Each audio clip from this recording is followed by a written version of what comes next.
Host, the latest episode in the never-ending saga of the Trump administration's quest for unchecked power.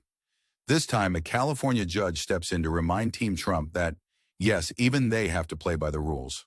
What a concept, right?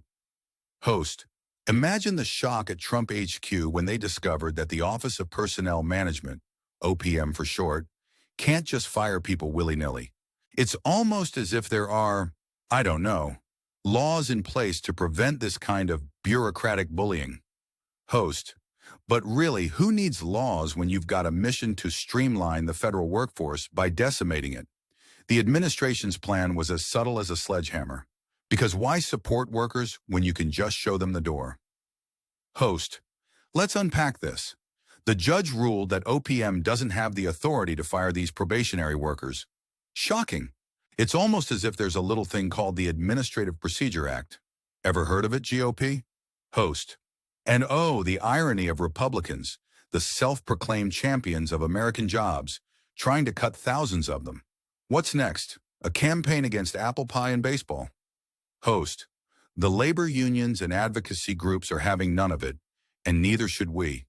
These mass terminations would have left countless federal workers out in the cold. But who cares about livelihoods when you've got an agenda to push, right? Host, let's take a moment to savor this. It's not just a victory for federal workers, but for the rule of law. This ruling slapped down an administration that seems to think due process is a pesky inconvenience. Host, here's the real kicker. This isn't about efficiency, it's about power. And every time we allow these overreaches, we chip away at the very foundations of our democracy. Host, so, what do you think? Is this ruling a triumph for justice, or just a speed bump on Trump's road to authoritarianism? I want to hear your thoughts, so drop a comment below. And while you're at it, hit that subscribe button and give us a thumbs up. Let's keep this conversation going. Host, together we can hold power accountable. Stay informed, stay vocal, and remember, democracy isn't a spectator sport.